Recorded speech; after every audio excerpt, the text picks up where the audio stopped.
Konnichiwa, this is Joe Queer and you're watching Season 0. Thanks. Mon ami. Season 0! So it's about half an hour till showtime. What kind of mindset do you find yourself in? I don't know, do you just want to get the show started? Yeah, you know, it's kind of fun hanging out and talking to people. I'm a little burned out today, so it's like, God. Tonight I just want to play. We all do. I didn't get much sleep last night at all, but the only thing frustrating about shows like this is that there's too many bands. 5 opening bands is just too much. It's like too fucking much, you know. And I say that as a fan too, you know. It's like too much for the human ear. Right, and by the time that we get on, it's like they've sat through 5 fucking bands, and it sucks, you know. And after a while, you're like, don't pay attention. Even though the bands can be good, you're just like, oh God, come on. I came to see the headlining band, probably. So it makes for a long fucking evening. Well, anyway, so that's my only complaint, our only complaint tonight. But hey, there's a lot of people here, so it should be a fun show. Yeah. We were out with this great band from Atlanta called The Wild on the beginning of this. They were gonna go up till last night, but someone got sick, or 2 of them got sick, so they dropped off. Well, they didn't play last night, but yeah, they're really good. They recorded at my studio, so I got co-producing credit on that. But they're on Asian Man too. Okay. So what do you like better, Batman or Superman? Batman. Batman? A dark badass as opposed to a glory boy in red underwear? I don't know. I just like Batman, I guess. Yeah. I don't really think about it too much, to be honest. Neither Nice. one are a blip on my radar screen Cool. these days, but... Well, tell us a little something geeky about yourself, something people usually don't get a side of you. Geeky, okay, so I guess I like to make soup when I'm home. That geeky? Not really. I don't know. Like some people watch way too much Space Channel. Oh no, I'm pretty boring. I got the when I'm off tour, I got the social life of a 92-year-old man, so I'm pretty fucking boring. But That's I kinda only geeky. watch, yeah, I only watch TV like cop shows when I'm home. Yeah. If I watch TV, yeah. Yeah, if it's not someone face down in a mud puddle getting tased, I don't watch it. So you've toured at the Independence before? Yeah, oh yeah. They're really good friends of ours. We love touring with them. Met them when Joey Ramone brought them to our show at the Continental in New York. So we've been pretty good friends with them. They're a lot of fun. Any funny stories about them that they wouldn't want us to know? The Independent? Yeah. Oh, fuck. They've had so much shit happen to them through the years. Nothing necessarily too much on our tour. I was telling Dave there a few years ago, we were touring with the Independents. We were in Virginia Beach, so they asked us if we could. I said, we're going to the hotel. I want me to get you a room. And they said, yeah, get a room. So we get their room. They were going to meet us at the show, and I was going to give them the key. So Philip, our bass player on that tour, goes into their room and writes fag and homos and, you know, you suck or something on their mirror in the bathroom. I was like, dude, don't fuck with them. Just stop that childish bullshit, will you? Fuck them, they'll think it's funny. So, they had this fucking fat drummer. They have a different drummer every tour. And the guy took a styrofoam fucking box and actually took a shit in there and brought it into the room like they were checking in after we were fucking leaving and stuck the fucking styrofoam box with shit in it underneath our fucking desk. Oh. And it smelled like fucking shit in there. So I told Philip, I'm like, dude, don't fucking, these guys are from the mountains in South Carolina. Don't fuck with them, man. So that sucked. I was kind of pissed at them too. I'm like, man, we only wrote on your goddamn fucking mirror. Well, Philip did, you know. Yeah. I personally, I wouldn't leave a fucking box of a styrofoam box full of shit in someone's room, but that's just the way I roll. So to be honest, I'm like, I don't even know who would even think of that. You know, not me. So you're coming to Canada next month? Yeah, we always like going up to Canada. We've been going up about once a year in the winter time.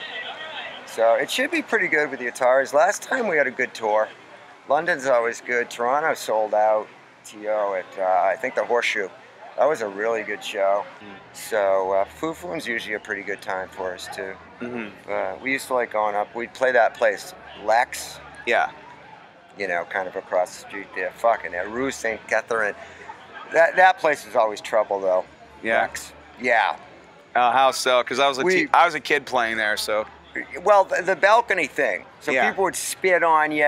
Okay. And we'd always get fights over that. And, you know, they always thought they were, like, holier than thou and the real deal punk rockers, you know, in that place.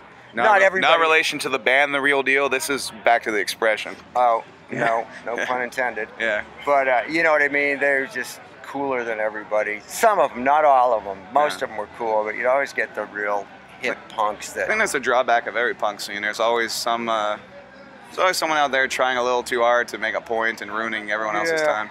Well, you know, the punk scene's like a great big beautiful balloon floating through the air with a bunch of little boys holding pins trying to stick holes in it, you know. So you just fucking do the best you can and keep away from the fucking people who read too much into it, you know. But do you find promoters and fans, due to like MySpace and Facebook, have actually kind of lost the connection and drive to actually promote the shows properly? Not really. We still meet the good promoters that, you know, they want to make money, and so they'll really push the show. So that's cool. I mean, certainly there's some lazy guys, lazy people out there too. We've dealt with a lot of the same promoters, so we know them now. We've known most of them for a few years, so we're all friends now, and they'll certainly, most of them push it. This little tour was playing places we'd never been. Ever.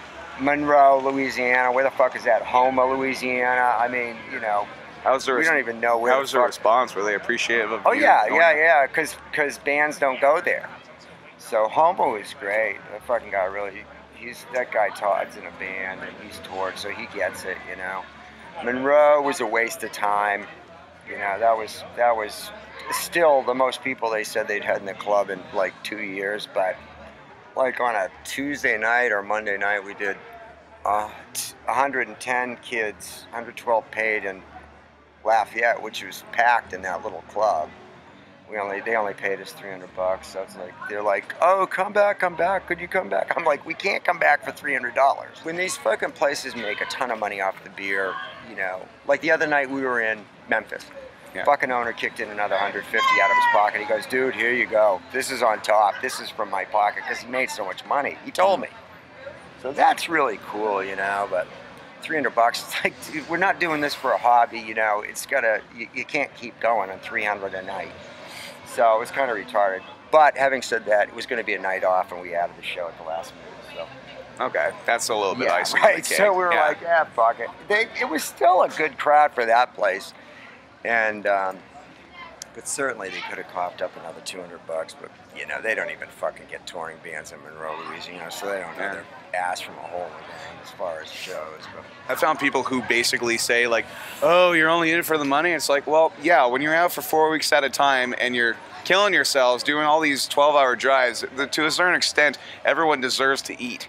Everyone deserves to be comfortable. We got to the point where, we live off it, me and Dave, and Lurch too. He's not on this tour, but so, you know, you got to take care of business, and there's nothing wrong with busting ass and getting paid for it. So, as long as you're busting ass.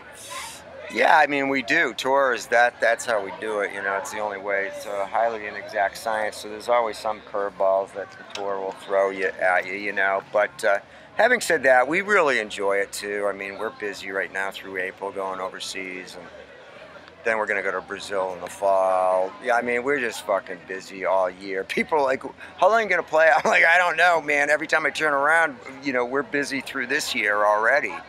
So I don't know. It's been pretty fun to be able to say we played music for this long, but yeah, we have fun. We have fun. You know, you kind of get addicted to the adrenaline and going out. You see, we've got friends everywhere, from Japan to Brazil to China to Russia, you know, to Kiev. You know, it's like, fuck, man, England.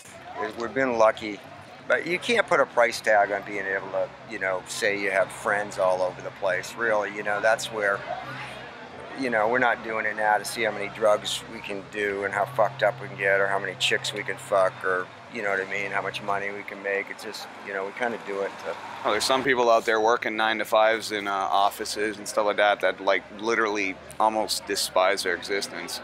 I mean, Well, I know, and it's like just a soul killer, and these people get prematurely old, and And it's just, you know, listen, anybody can go out and fucking make their car payments on time. There ain't nothing to that, you know. It's just kind of a fucking empty life. But I mean, I own a restaurant for 4 or 5 years, and then we got signed to Lookout, and so it was like I came to the fork in the river, and I was like, I wanted to learn a little bit more about life than sitting in a kitchen, even though I loved cooking. But still, I wanted to go down there and have these experiences because I had never traveled much. So, you know, I kind of went for that, and it's like maybe not the most safe business to get into with benefits and all that shit, but there's other benefits besides dental and medical, you know. So you learn a little bit about life, which is ultimately your path through life. You want to be a better person after doing music than you were before. You know, because if you're not, then you don't learn anything by getting to do this really cool thing called play music. If you're a bigger asshole at the end of it than you were before, you might as well go manage a Taco Bell. And trust me, I've met guys like that too. Spoiled people. A lot of these they're bands that have some success, they're arrogant and they act like they're doing you a favor to fucking crawl on stage and sing some gay fucking song. And it's like, hey buddy, you don't have the cure for fucking AIDS and cancer here. If you do, I'll start kissing your ass.